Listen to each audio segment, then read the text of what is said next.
dorp met die einde in sig. Geen seer of mislukking, geen donker, net lig.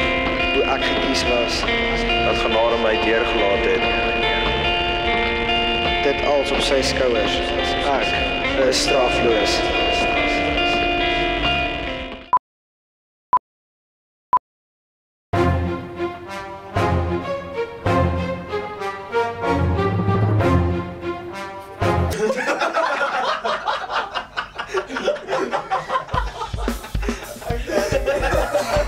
Die beste deel om in strafloos te wees, denk ek, is om die ander talent wat ander bands het te kan raak sien en net te kuier saam met jou vriende en as 'n band en vriende te kan groei.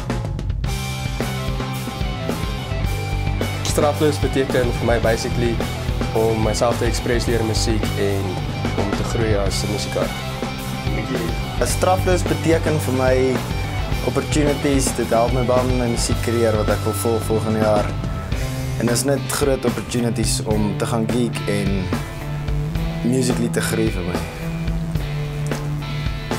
Dit sit in jou kop vas. As jy soos iemand liedjie luister, sal jy hoor iemand sal later loop en dink soos hum.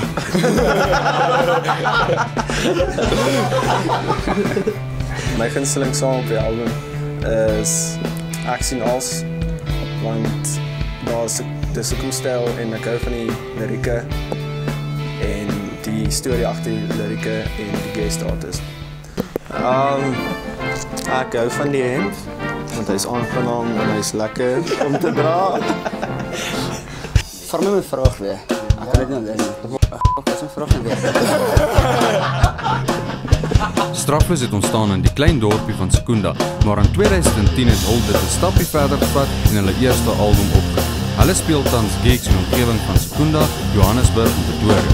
Hierdie band is 'n moedsien vir elke alternatiewe rockfan daar buite, omdat hulle uitstekend is in terme van melody, lirieke en stage presence. Stage presence. Stage presence. Stage presence. Jessica Alba. Ek het Wat?